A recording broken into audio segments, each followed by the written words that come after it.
Now we'll move on to a breakdown of episode 206. Before watching, don't forget to like, this helps. After barely surviving an assassination attempt by a universe venerable, Luo Feng heads toward Nine Remoteness Space to search for the World Tree and nurture his third body. Yet the route itself proves filled with deadly dangers comparable to traps prepared for universe masters. According to the collected intelligence, Nine Remoteness Space is one of the 8 most dangerous regions within the ancestral God-secret region, spanning about 12 light-years in diameter, inhabited by special life forms such as the World Tree with combat strength on the level of universe masters, while unknown horrors lurk deeper inside that can permanently doom even such beings. Luo Feng acts extremely cautiously and uses his Mosha body to scout ahead, fully aware that if his true body falls into a desperate situation, the loss of his supreme treasures would be disastrous. Yet the belief that great fortune lies in great risk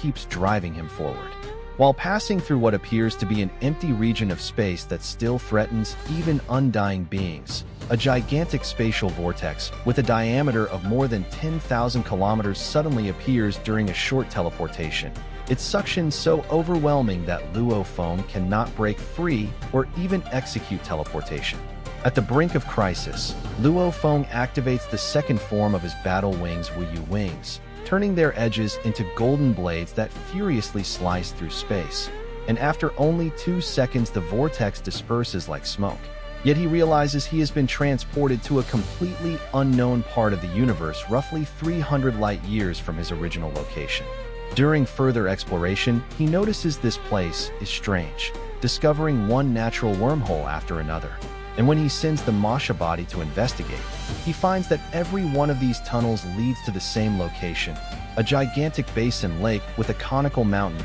more than 1,000 kilometers tall floating above it. As the investigation goes deeper, the Mosha body discovers that around the conical mountain there are exactly 10,080 wormholes distributed like a hive, and their arrangement astonishingly matches the 10,080 facets of his own life core crystal, making Luo Feng immediately realize that this place is anything but ordinary. Hiding hundreds of billions of kilometers away, Luo Feng orders his Mosha body to enter the mountain, where it passes through one of the countless caves and discovers that the rock walls are extraordinarily tough, as if a single seamless hole, reflecting attacks back and barely suffering any damage. After traveling hundreds of kilometers through the deep tunnel, the Mosha body reaches a spacious chamber at the mountain's heart and sees a shocking scene. A pool in the center divided into 5 colored sections radiating the powerful origin auras of the 5 elements: metal, wood,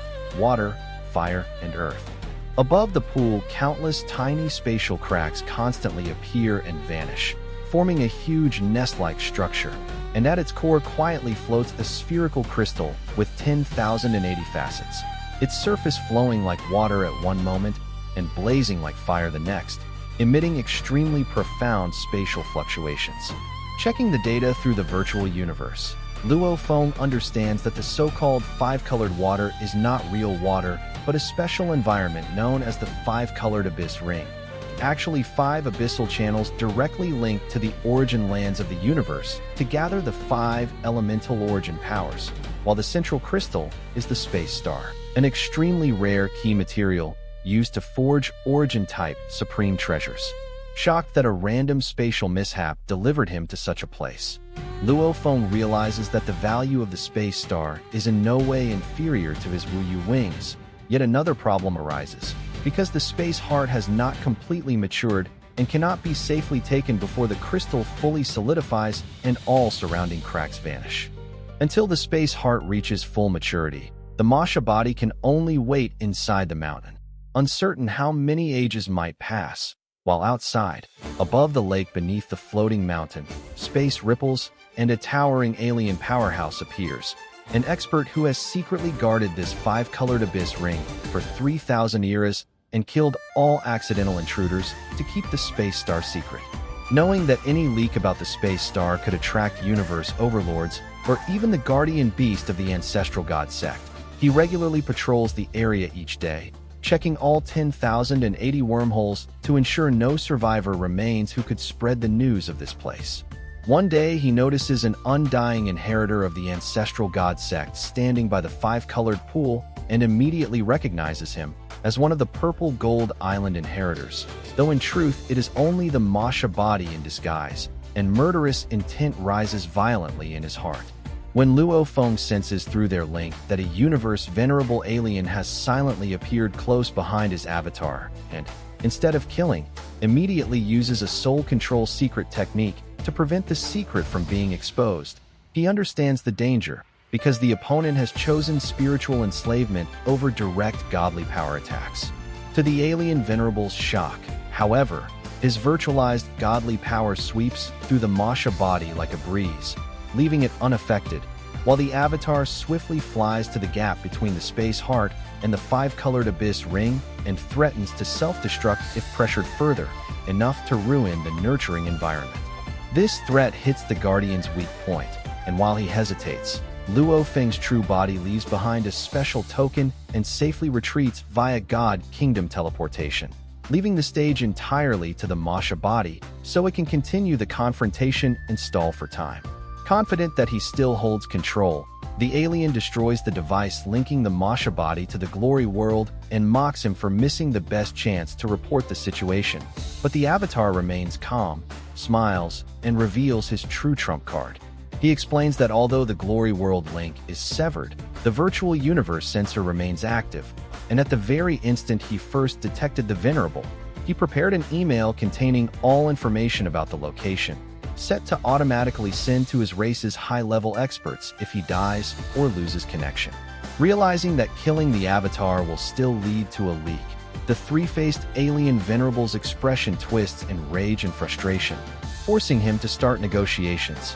while Luo Feng, speaking through the Mosha body, pretends he only wants to survive and is willing to give up on the space star. In reality, the prolonged bargaining serves only as cover, because when the Mosha body flies beneath the space heart, its 10,080-faceted life core resonates with the space star, and the endless refined essence within the crystal begins to flow continuously into the core. For the Mosha life form, this becomes a once-in-a-lifetime evolution opportunity, its life core undergoing fierce transformation, its internal energy changing in quality, and on its surface a brand new, incomparably intricate pattern of golden law runes, representing an innate secret technique, slowly takes shape. While feeling its life and power rapidly soar, the Mosha body keeps stalling the anxious enemy, until suddenly all the spatial cracks surrounding the space heart vanish at once and never reappear, marking the definite completion of the space heart's maturation. In that moment, the alien venerable is ecstatic, immediately abandons the negotiations and greedily lunges for the golden orb. But before his hand can touch its surface, a faint cracking sound is heard and a fissure appears, spreading like a spiderweb across the entire crystal.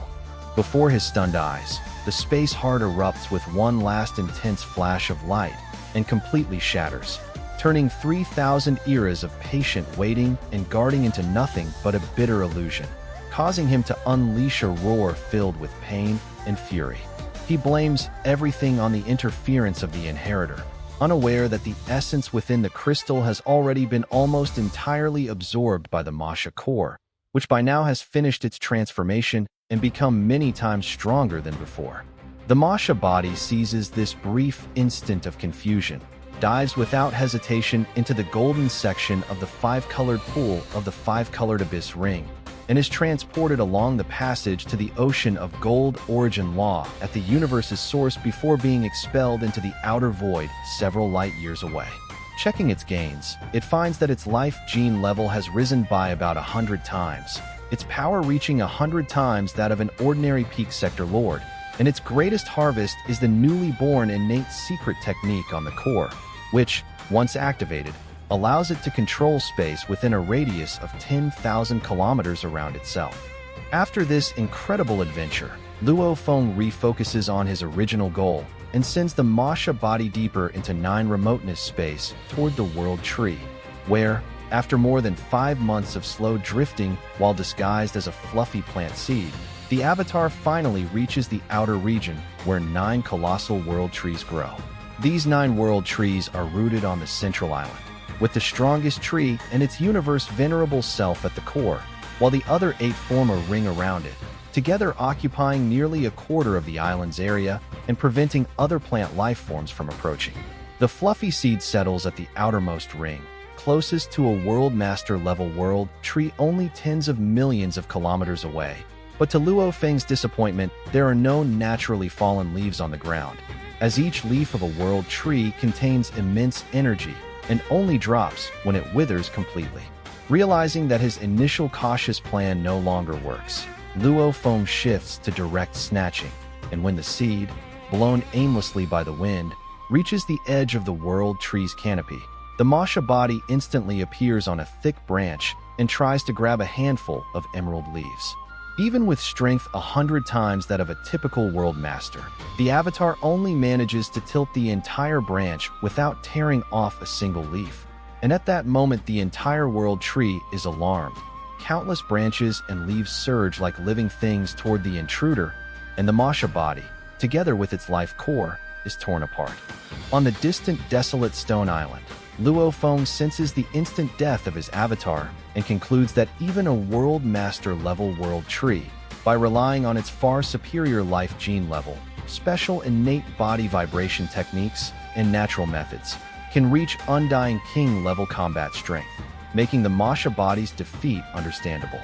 Fortunately, neither the other world trees nor the strongest universe venerable world tree, whose might rivals a universe master, pay much attention to such a minor disturbance, allowing a new Mosha body to be regrown, after which Luo Feng adjusts his strategy. He equips the new Mosha body with a flame god crystal powerful enough to kill an undying marquis and sends it again toward the world tree, where the avatar teleports under the canopy, throws the bomb, and immediately disappears, the violent explosion ripping open a wound in the crown about 300,000 kilometers wide. As the blasted branches and leaves begin to fly back and rapidly heal the wound, the Mosha body returns, grabs a broken twig with 3 damaged leaves, and tries to teleport away again. But an irresistible destructive force descends and erases it completely, because this time the strongest world tree personally intervenes. From the world tree's subsequent conversation, it becomes clear that the injured World Master level tree is furious and wishes to take revenge itself. Yet the strongest tree, like a kind father, soothes it and personally destroys the alien life form, making Luo Feng, sitting in the cave on the rocky island, realize how dire his task has become. He had assumed that the universe venerable world tree, a being comparable to a universe master, would ignore such minor disturbances, not knowing that it and the other 8 form a father-children relationship, since, to ease its loneliness, the strongest tree once split off part of its life origin to cultivate 8 saplings, which it now cherishes deeply. Any harm done to these children naturally provokes its personal interference. So Luo Feng's plan to obtain material for his third body from the world trees reaches a deadlock, forcing him, after yet another regrowth of the Mosha body, to devise a more conservative but potentially more reliable approach. The new plan is to once again transform the Mosha body into a fluffy seed and, after more than 5 months of drifting, reach the World Tree region, then send forward a peak Undying King level soul slave as a disposable pawn equipped with a flame god crystal to create chaos and scatter sap and broken branches everywhere. While the World Trees focus on the obvious culprit, the Mosha body disguised as a seed is to secretly cling to one of the blasted twigs with leaves and instantly teleport away with it, betting that amid the large-scale bombardment no one will notice a tiny fluffy orb among countless other plant seeds. Thanks for your support. If you liked it, please subscribe. See you next week.